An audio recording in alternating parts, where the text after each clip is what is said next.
더하여 주옵소서. 살의 역사하신 예수의 이름으로 감사하며 기도합니다. 아멘. 할렐루야. 네, 오늘 이렇게 예배 가운데 나오신 우리 모든 성도님들을 찬양하고 축복합니다. 우리 옆에 계신 분들에게 우리 밝은 미소와 함께 인사하면서 시작했으면 좋겠습니다. 참 잘 오셨습니다. 사랑합니다. 축복합니다. 우리 박일장 선생님 옆에 계신 분들한테 사랑합니다 고백하셨습니까?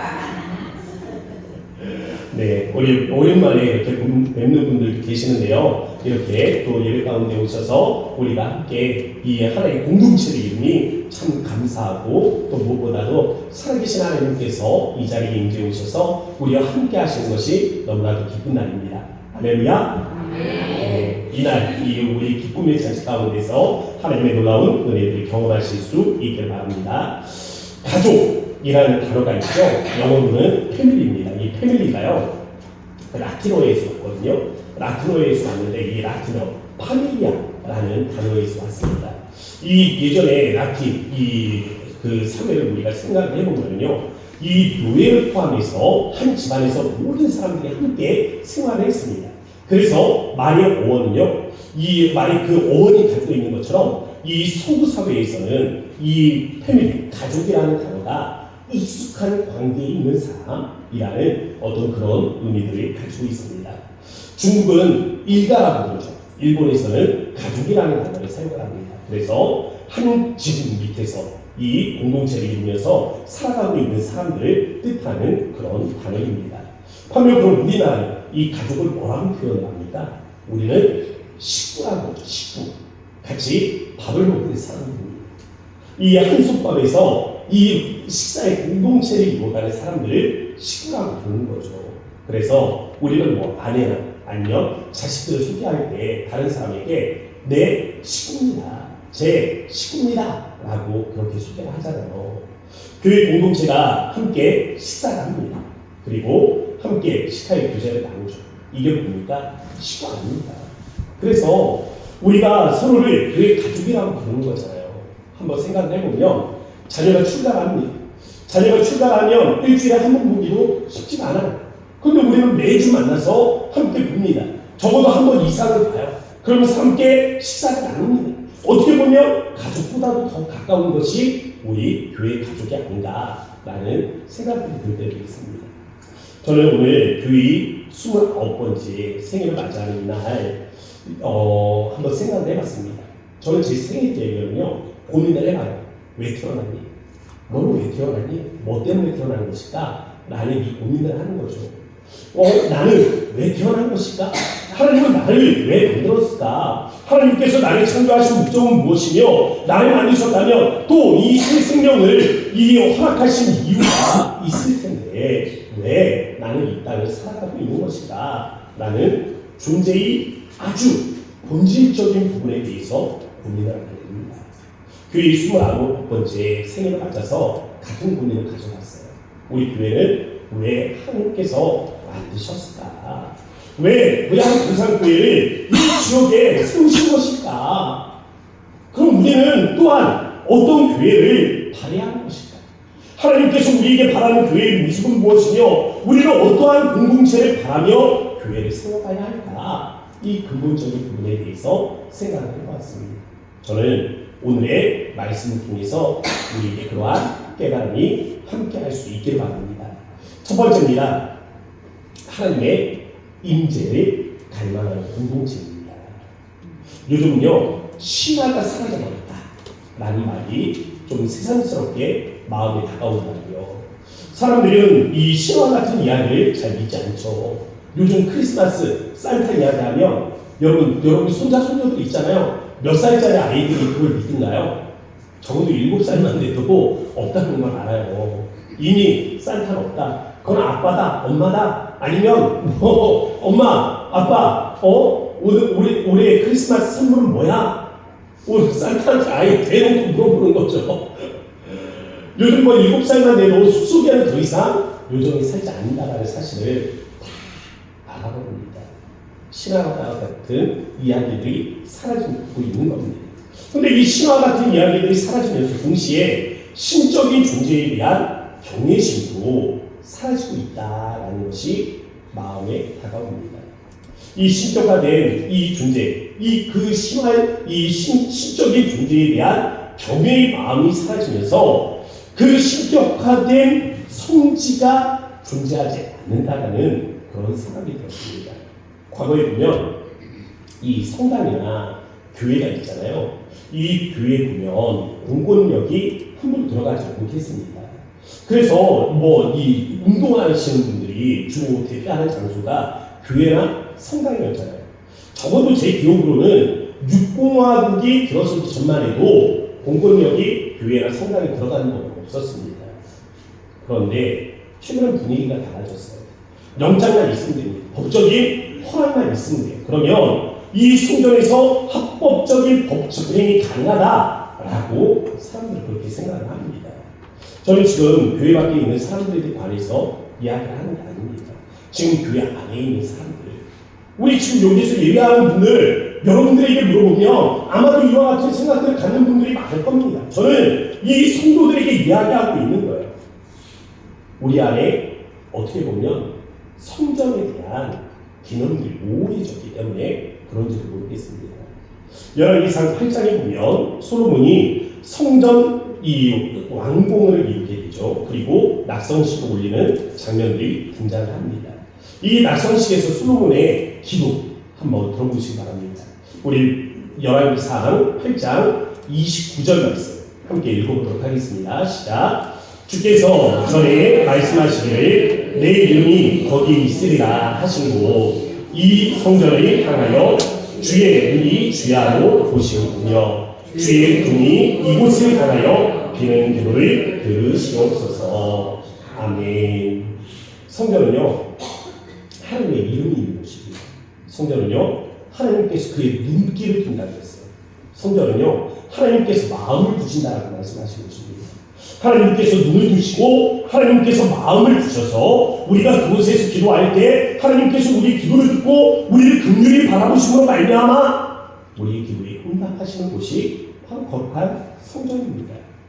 솔로몬이 말하는 성전의 핵심이 무엇입니까? 하나님의 임재. 하나님이 임하시는 곳, 하나님이 계신 곳, 그곳이 성전이라고 말하고 있는 것입니다. 성전이 하나님의 임재의 상징이 되는 것은요 다만 성전 때문이 아닙니다. 솔로몬이 지은 이 성전 때문이 아니에요. 그 이전에 성막이 있었기 때문에 그렇습니다. 이 솔로몬 성전 안에는 하나님의 성막이 있기 때문에 그곳은 하나님의 임재가 있는 거룩한 곳이라는 거예요. 그럼 성막은 누가 만들었습니까? 솔로몬이 만든 게 아니에요. 출애굽시대에 모세가 만들었습니다. 이 모세가 이 성막을 다 완공하고 나니까 하나님께서 시내산 꼭대기에 임재해 계셨는데 그 시내산 꼭대기에 임재해 계실 때 가득했던 빽빽했던 구름이 그 시내산에 머물지 않았고 성막으로 내려오는 것을 우리가 볼 수가 있습니다. 출애굽기 40장 33절부터 34절 말씀 우리 화면을 보고 함께 읽어보도록 하겠습니다. 시작. 모세가 이같이 역사를 마치니 구름이 회막에 덮이고 여호와의 영광이 성막에 충만하네. 아멘. 이처럼 성전은요 하나님의 임재가 있는 거룩한 곳입니다. 그런데 예수님께서 이 성전에 대해서 도전적인 제안을 하시죠. 너희가 이 성전을 허물라 내가 사흘 동안에 일으키리라.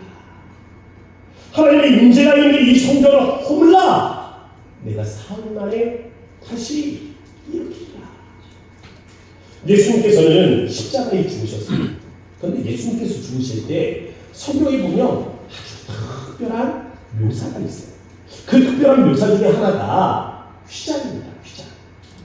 누가복음 23장 45절 말씀에 보면 성소의 휘장이 한 가운데가 뭐였다고요?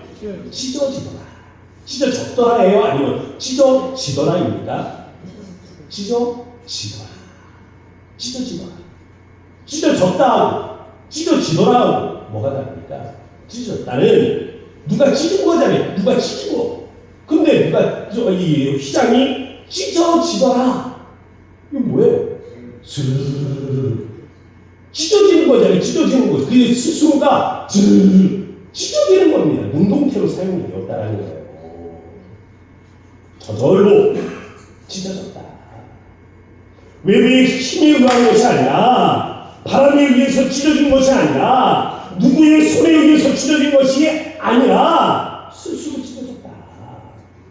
그런데 더 특별한 것은 위에서 그 한 가운데가 찢어졌다고 묘사하고 있습니다. 이 휘장이요 좀 특별합니다. 왜냐하면 청색, 자색, 홍색 배실로다가 꼼꼼하게 정교하게 짠 천이에요. 꼼꼼하게 짠 천. 어때요? 질깁니다. 질겨요. 가위로 흠집을 내도 싹 찢어지지 않아요. 그냥 그만큼이에요. 찔러가면 힘든다 말이에요. 이 정교하게 짜여진 천이어서 사람의 손으로는 쉽게 찢을 수가 없습니다. 마치 하나님께서 위에서 아래로 그냥 확 찢으시고, 그러한 암시적인 표현이 바로 여기에 담겨져 있는 겁니다. 신약 성경에 보면 휘장이라는 단어가 6번 쓰이거든요. 근데 그 6번 중에 3번은 복음서에 있었습니다. 복음서에서는 예수님께서 십자가에 못 박혀 죽으실 때 휘장이 찢어졌다, 어떤 사실을 묘사하는 단어로 사용이 되고 있어요. 근데 나머지 3번은 히브리에서 사용이 됩니다. 이 히브리서에서 사용이 되는데, 이 히브리서에서는 이 휘장이 찢어진 영적인 의미가 무엇인가를 우리에게 해석해주고 있어요. 자, 히브리서 10장 19절과 20절 말씀 우리 함께 읽어보도록 할까요? 시작. 그러므로 형제들아, 우리가 예수의 길을 힘입어 성소에 들어갈 담력을 얻었나니 그 길은 우리를 위하여 휘장 가운데로 열어놓으신 새로운 살 길이요 휘장은 곧 그의 육체니라. 아멘. 휘장은 뭐라고요? 그의 육체입니다. 그의 육체, 누구의 육체를 이야기합니까? 그리스도, 예수의 육체를 이야기합니다. 휘장은 예수님의 몸이라는 것입니다.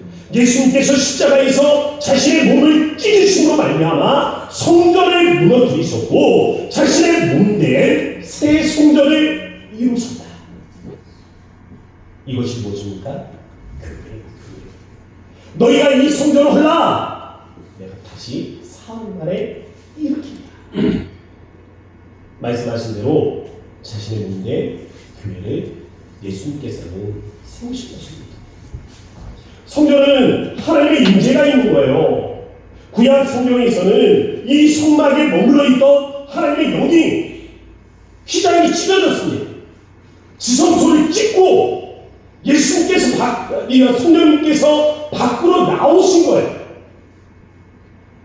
그래서 바울은 우리의 몸이 하나님의 거룩한 성전이라고 말합니다.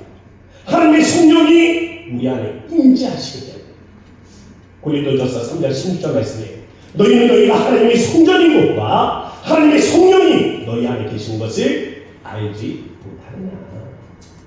성도는요, 하나님의 임재가 있는 거룩한 성전이라는 것입니다. 성도와 성도가 모인 것이 무엇입니까? 교회예요. 성도와 성도, 하나님의 임재가 있는 성도와 성도가 모인 그곳에, 두세 사람이 내 이름으로 모인 곳에 나도 너희와 함께 있겠다. 예수님께서는 약속하셨습니다. 그래서 교회는 하나님의 임재가 있는 거룩한 성전인 것입니다. 그러면 하나님의 임재가 없다면 뭐예요? 교회에 하나님의 임재가 없다면 그건 껍데기입니다. 아무것도 아니에요. 그러면 우리는 하나님의 임재를 간절히 바라고 기대해야 하는 것입니다. 여러분들이 매주 이 교회 가운데 나올 때 그냥 오시지 말았으면 좋겠습니다. 하나님, 오늘도 우리 예배 가운데 임재해 주세요라는 이 기회의 제목 가운데서 나오셨으면 좋겠습니다. 간절히 바라야 합니다. 간절히 원해야 돼요. 하나님의 임재를 간절히 원하고 간절히 바라며 그 하나님께서 우리의 이 예배 가운데 이 장소에 오셔서 내 옆자리에 계시고 설교할 때 이 강단에 올라와 계시고 우리가 경배할 때 저 하늘에서 이 땅을 바라보시는 이 은혜를 보실 수 있어야 되는 것입니다. 저는 우리 고향봉사교회 바로 이 예배가 이러한 예배 될 수 있기를 주의 이름으로 축복합니다. 두 번째는요, 하나님의 능력이 나타나는 공동체입니다. 예수님이 이 땅에 오셨을 때 보면은 수많은 이적들이 일어납니다. 병자들이 고침을 받죠. 나아가서 예수님께서 이 풍랑이 일 때 이 바람과 바다를 향해서 잠잠하라 명령하십니다. 그런데 이 자연까지도 예수님께서 명령하실 때 그 말에 순종하는 것을 우리가 볼 수가 있습니다. 제자들이 이야기하죠. 아니 이가 어떠한 분위기에 바람과 바다까지도 순종하는가. 예수님께서 이 땅에 오셨을 때 이러한 행하신 이적들은요, 증명해 주는 겁니다. 예수님께서 창조주이시고 예수님께서 하늘 아버지의 독생하신 아들이시라는 것을 증명해 주고 있는 거예요. 증명해 주는 사건입니다. 반대로 예수님께서는 죽으셨잖아요. 예수님께서는 죽으셨을 뿐만이 아닙니다. 그러나 예수님께서는 다시 부활하셨고 하늘에 오르셔서 하나님 보좌 우편에 앉아 계시며 뿐만이 아니라 이 땅을 다스리고 통치하고 계시는 것입니다. 그런데 이 사실을 누가 전했습니까? 제자들이 전했죠. 제자들이 복음을 전합니다.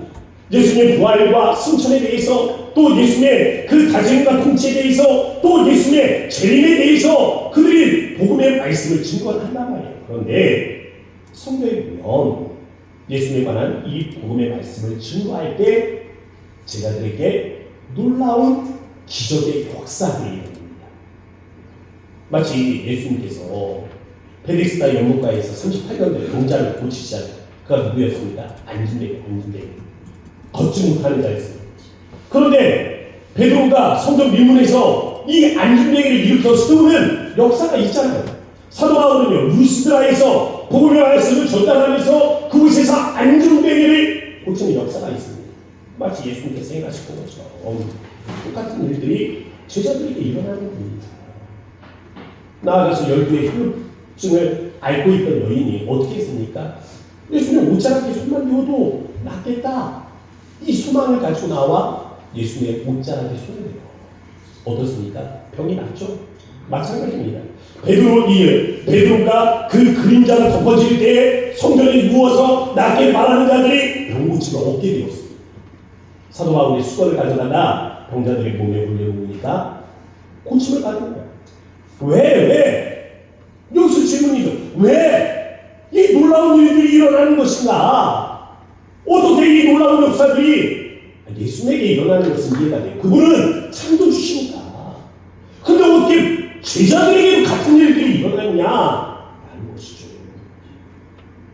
핵심은 복음입니다. 제자들이 전하는 말입니다. 그들이 전하는 말이 무엇입니까? 예수님 십자가의 중심에 대한 것. 예수님께서 죽으실 뿐만이 아니라 다시 살아나셨다. 죽은 게 아니라 다시 살아났다. 살아나셨을 뿐만이 아니라 승천하셨다. 하늘 보좌 우편에 앉아 계실 뿐만이 아니라 이 땅을 다스리고 통치하고 계신다. 그분이 다시 오실 것이다. 이 복음의 말씀을 증거하지 않습니까? 근데 이건 말이잖아요. 제자들이 전하는 건 말. 그러나 살아계신 하나님께서 그들의 말에 능력을 나타내 보이심으로 이것이 사실이다.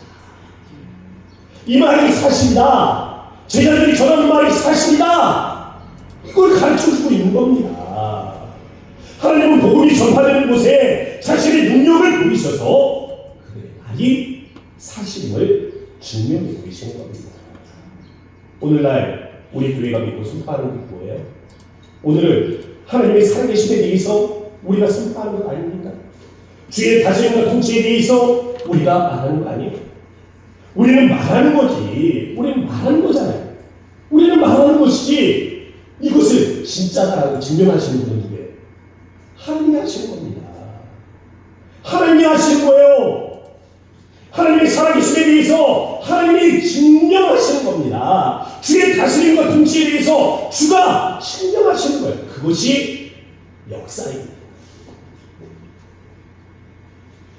하나님은 이처럼 자신의 살아계심을 증명하시는 것이에요. 그러한 증거가 나타나는 곳이 교회입니다. 그래서 교회는 기도하는 집이에요. 기도하는 곳입니다. 예수님께서도 말씀하셨잖아요. 내 집은 만민이 기도하는 집이다.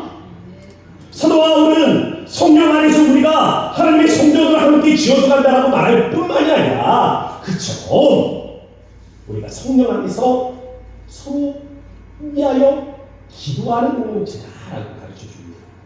에베소서 1장 18절 말씀 한번 읽어보세요. 모든 기도와 간구를 하되 항상 성령 안에서 기도하고 이를 위하여 깨어 구하기를 항상 있으며 여러 성도를 위하여 성령 안에서 기도하고 여러 성도를 위하여 구하라. 성령 안에서 함께 지어져 가고 성령 안에서 함께 위하여 기도하라. 가르쳐주고 있는 겁니다. 성도에게 있어서 기도는요 축복입니다.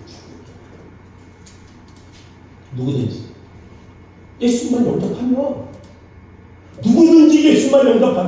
하나님께서 그 기도를 들어주시니 이 축복 아닙니까? 비록 살인자가 아니라 사람을 죽였다 해도 예수만 영접하면 하나님께서 그 기도를 들어주십니다. 지식이 나자, 배움이 나자. 우리가 예수님만 영접하면 그건 변하지 않는 지 하나님께서 기도를 들어주신다는 거예요. 우리가 비록 주를 멀리 떠났다 돌아온 탕자예요. 그래도 기도하면 하나님께서 들어주십니다. 이게 기도의 축복입니다. 그럼 이 귀한 것을 현재 우리의 삶에서 충분히 우리는 누리면서 살고 있는다라는 것이죠. 기도가 응답이 되고 재밌잖아. 기도할 때 이렇게 이루어지면 진짜 좋았다. 또 기도하게 되고 또 구하게 되고 정말 하나님이 살아계실까 봐. 뭐예요? 기도하면서 하나님의 살아계심에 대한 증거를 얻게 되잖아요. 그래서 누군가는 이 기도할 때 이 기도가 응답되어지는 것을 바라보며 작은 부활의 경험이라고 이야기했습니다. 하나님이 살아계심, 예수님께서 정말 살아계심을 경험한다는 거죠. 이게 기도 아닙니까? 그런데 안타깝게도 많은 분들이 기도가 축복이라는 사실을 잃어버리는 경우가 많더라고요. 기도의 즐거움을 잃어버리고 기도의 능력도 또 체험도 잃어버리면서 그냥 더 이상 그 어떤 이 능력들을 경험하지 못하며 살아가는 분들이 많습니다. 안타까운 일이죠. 그런데 여러분 한번 생각해보세요. 만약 여러분 집에 도둑이 들었습니다. 가난해서 잃어버린 게 없어요. 어떻게 하실 거예요? 잃어버린 게 없는데 신고할 거예요? 경찰에? 경찰 와가지고 어떻게 되고 경찰서로 좀 왔다 가시죠. 뭐하고 그냥 없던 일로 치자 하실 거 아니에요. 잃어버린 게 없는데. 근데 평생에 모아놨던 재산을 싹 다 잃어버렸습니다. 가만히 계실 거예요? 경찰 오라 하고 조사가 어떻게 되냐, 주변 집사람 내가 쫓아다니면서 묻겠죠. 엄마 언제 여기 수상한 사람 본 적 없어? 여기 가가지고 또 아저씨 나 뭐 좀 돈 들었는데 뭐 이상한 사람 본 적 없어요? 자기가 더 열심히 경찰보다 자기가 더 열심히 찾아 나서겠죠. 여러분들이 소중한 아들, 딸을 잃어버렸다고 생각을 해보세요. 아들, 딸 다 컸습니까? 손자, 손녀를 잃어버렸다고 생각해 보십시오. 말도 못해. 길을 잃어버렸어. 말도 못하는 애가 길을 잃어버렸으니 이 아이가 어떻게 찾겠어요? 때 되면 돌아오겠지. 언젠가는 올 거야. 집에서 그렇게 기다리실 겁니까? 전날이라도 만들어서 막 뿌려보고 여기저기 맨발로 뛰어다니면서 백방으로 찾아 수소문하겠죠. 그런데 왜? 잃어버린 기도의 능력에 대해서는 때가 되면 돌아올 거라고 안도하면서 기다리시는 겁니다. 정말 기도에 대한 경험이 있나? 이 기도 응답에 대한 어떤 그 경험이 있나? 이 기도가 능력이 있다는 사실에 대해서 믿고는 있는 걸까? 정말 이 기도가 축복이요, 소중한 것은 맞나? 이런 내적인 질문들이 있더라고요. 저는요, 우리 고향동산교회가 그런 교회가 되어야 된다고 믿습니다. 하나님의 능력이 나타나는 교회, 하나님의 능력을 사모하는 교회, 기도가 축복인 교회. 그래서 하나님의 살아계심이 날마다 우리 안에 내적으로 경험되어지는, 증명이 되어지는 그러한 교회가 되어지는 주의 이름으로 축복합니다. 세 번째, 함께 지어져가는 공동체예요. 우리는요, 이스라엘 백성들입니다. 그래서 하나님의 백성이라고 불리우던 자들은 따로 있습니다. 이스라엘 백성. 우리는 무엇입니까? 이방인이에요. 이스라엘이 아니니까 이방인이죠. 외인입니다. 하나님의 백성이 아니니까 외인이죠. 나그네입니다. 그렇게 불려졌던 자들이에요. 그러나 이젠 달라졌습니다. 이젠 달라졌습니다. 우리는 하나님의 권속입니다. 하나님의 가족이에요. 우리는 하나님 나라의 백성입니다. 우리도 하나님의 시민권자라는 겁니다. 우리 신분이 바뀌었다는 거죠. 우리의 신분이 바뀐 것은 우리가 선택함을 얻었기 때문에 그렇습니다. 택함을 받았기 때문에 그렇습니다. 베드로는 이 사실을 이렇게 말해주고 있습니다. 우리 베드로전서 1장 2절 말씀 다 함께 읽어보도록 하겠습니다. 시작. 곧 하나님 아버지의 미리 아심을 따라 성령이 거룩하게 하심으로 순종함과 예수 그리스도의 피뿌림을 얻기 위하여 택하심을 받은 자들에게 편지하노니 은혜와 평강이 너희에게 더욱 많을지어다. 아멘. 우리가요, 선택함을 받을 수 있었던 이유는 베드로 사도는 세 가지를 이야기하고 있는 겁니다. 하나는 하나님의 미리 아심을 따라. 뭐예요? 천년부터 미리 계획하신 거예요. 구원의 계획입니다. 성령이 거룩하게 하시니 무엇입니까? 내 마음에 회개의 영을 보시는 것입니다. 우리가 죄인됨을 깨닫게 하시는 것입니다. 그리스도의 피 뿌리신 대속의 보혈입니다. 오랜 구원의 이 계획을 위해서 우리 안에 회개의 심령을 부어주시고 그리스도의 대속의 보혈로 우리를 깨끗게 하심으로 하나님의 가족으로 부르셨다는 것입니다. 어떻게 이 죄 많은 인생에 하나님의 임재에 오실 수 있는 겁니까?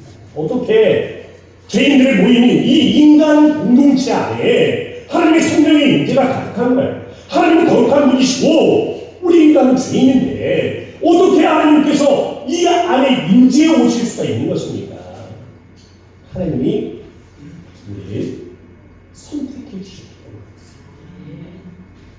에서는 묘하여 버렸고 야곱은 사랑하기 선택하셨어요. 우리를 선택하신 것은 이 하나님입니다. 사랑해서 선택해 주신 거예요. 사랑으로 우리를 선택하셨고 불러주셨기 때문에 우리가 지금 하나님과 함께 여기에 있는 겁니다. 바울은 그래서 우리의 몸이 거룩한 성전이라고 이야기하는 거예요. 우리 몸이 거룩한 성전이 된다는 이 개념을 바울은 두 가지로 이야기합니다. 하나는 개인, 또 하나는 공동체입니다. 여러분 각자가 하나님의 거룩한 성전이고 우리가 모인 이 공동체가 하나님의 거룩한 성전이다라고 말씀해 주는 겁니다. 그러므로 성도 개인이 하나님의 거룩한 성전입니다. 그런데 하나님은요 완전하지 않아요. 부분입니다. 하나님은 부분이에요. 그래서 바울은 지체라는 표현을 씁니다. 몸이라고 일컫지 않아요. 지체입니다. 부분이라는 거죠. 부분. 이 지체들이 모여서 하나의 공동체를 이루게 되고 이 지체들이 모여서 하나의 성전을 완성하게 되는 것이죠. 그런데 단순하게 우리가 모였다고 건물이 되는 것이 아닙니다. 그것은 연결하는 특별한 이 고리가 필요해요. 우리의 뼈도 결국에는 연골이 있으니까 서로 다 연결이 되어져 있는 거잖아요. 성전은요, 이 벽으로 세워집니다. 근데 이 벽과 벽이 연결이 되려면 그 끝에 그 모퉁이에 돌이 있어요. 이 벽과 이 벽을 연결해주는 모퉁이 돌, 이 모퉁이에 있는 돌, 이 벽과 또 그 옆에 있는 벽을 연결해주는 이 모퉁이에 있는 돌, 영어로는 코너스톤이죠. 이 모퉁이 돌, 그것이 예수입니다. 예수님이 우리를 서로 연결시켜준다는 것입니다. 그러면 교회의 힘은 예수님이에요. 예수님이 없으면 하나가 될 수가 없는 겁니다. 21절 말씀에 그의 안에서 건물마다 서로 연결하여 주 안에서 성전이 되어가고, 그 안에서, 예수 안에서, 주 안에서, 예수 안에서 우리가 함께 성전을 이룩한다는 겁니다. 주 안에서 지어졌다는 것은 바로 그런 겁니다. 교회 공동체가 주의 성전으로 세움을 받을 때에 예수님께서 우리의 모퉁이 돌이 되어주신 거죠. 모퉁이 돌, 코너스톤입니다. 건물 모퉁이에 있어서 이 벽과 저 벽을 연결시켜주는 바로 그러한 이 역할을 하는 것이죠. 예수 안에서 그래서 우리가 하나가 될 수 있는 겁니다. 주 안에서 우린 서로 연결이 되어줍니다. 하나가 아닙니다. 이 안에 들어오면 이 각자가 아니라 이 안에 들어오면, 교회 공동체 안으로 들어오면 우리가 됩니다. 하나가 되어져야 됩니다. 우리 서로 유기적으로 연결되어져 있는 공동체라는 뜻입니다. 그래서 함께 성장을 합니다.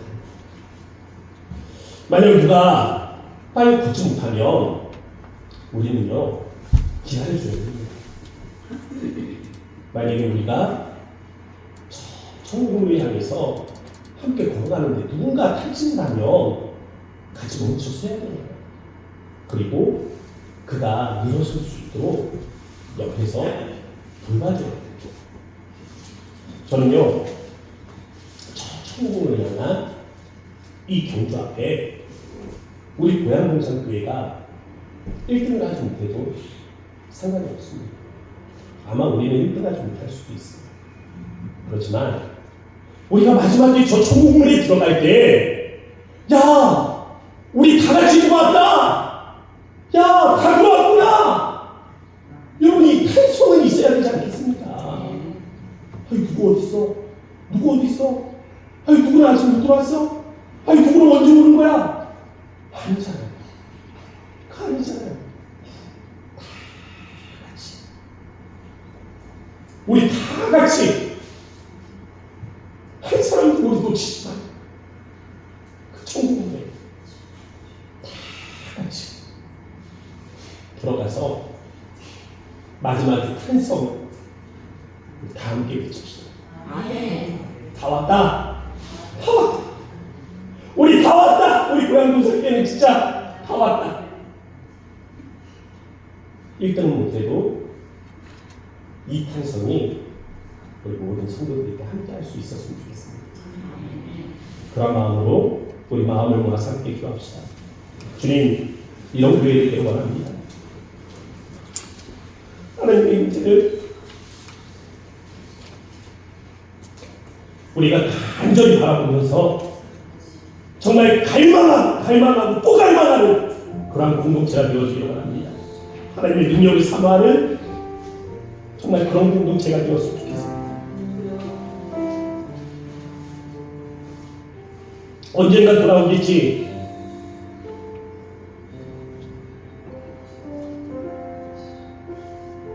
아무런 노력도 하지 않고 그냥 그때를 바라보고 있는 사람들이 아니라 기쁨과 축복임을 바라보면서 내 지금 기도하는 중이라 말씀하신 대로 이곳에서 기도할 때 주의 눈길을 두고 주의 마음을 두고 우리 기도에 응답하시는 하나님을 사모하면서 하나님의 기도의 능력을 사모하면서 하나님 우리가 하나님의 공동체가 되어지기 원합니다. 성도 한 사람 한 사람이 함께 자라가는 은혜의 공동체가 되어줄 수 있도록 주님 우리 앞에 역사하여 주옵소서. 하나가 되게 하여 주옵소서. 함께 자라가게 하여 주옵소서. 우리 믿음의 소망을 담고 우리 주의 이름 한번 부르시고 간절한 마음으로 기도하도록 합니다. 주여 하나님 감사합니다. 주님이 하나님 인도하신 앞에 하나님 우리가 교회에 향한 이 소망의 마음을 갖습니다. 하나님 우리 하나님 마음 위에 아버지께서 하나님 지치한 마음을 도와여 주셔서 아버지와 하나님 소망이 하나님 우리 공동체의 하나님 마음이 될 수 있도록 하나님 도와주시고 어떻게 보면 하나님 우리가 그저 막연자심하여 아버지 그저 돌아오기를 하나님 바라보는 하나님 그러한 우리 하나님 성도들이 되지 않도록 아버지 상님을 하나님 주시길 바랍니다.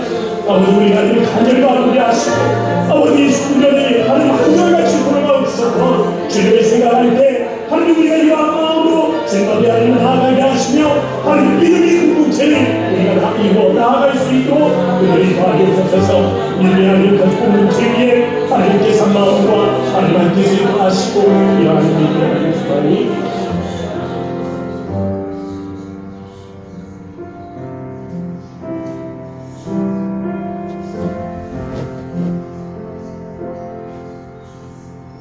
사랑의 하나님 고맙고 감사합니다. 오늘 이렇게 주님의 거룩한 존전에 나왔습니다. 우리 안에 임재하여 주시는 하나님께 감사의 영광을 올려드립니다. 우리에게 주신 말씀이 사람의 말이 되지 아니하도록 주님의 성령이요 역사하실 때 이런 교회 되게 하소서. 아버지 이 믿음의 수망이 우리 모든 성도들의 마음에 함께 할 수 있도록 은혜를 더하여 주옵소서. 하나님의 임재를 갈망하는 우리 고향봉사교회가 되게 하시고 하나님의 능력을 경험하는 은혜로운 교회가 되게 하시며 성도 한 사람 한 사람이 하나님 예수의 이름으로 묶여지게 하시고 유기적으로 연결되게 하여 주실 때에 함께 성장해 나아가는, 그래서 저 천국문의 마지막 그 문에 들어설 때에 우리가 다 함께 그 자리에서 탄성을 즐겨 다 왔다 말할 수 있는 은혜가 있도록 주여 구야 함께 하여 주옵소서. 지난 29년을 주의 은혜 가운데 돌봐주셨으니 아버지 또한 이 땅에 교회가 세워져 있는 동안 하나님께서 같은 은혜로 하나님 역사하시고 우리와 동행하시고 주님의 살아계심을 증명하는 아름다운 교회가 되게 하여 주옵소서. 역사하신 예수의 이름으로 감사하며 기도합니다. 아멘. 우리 다 함께 자리에서 일어나셔서 우리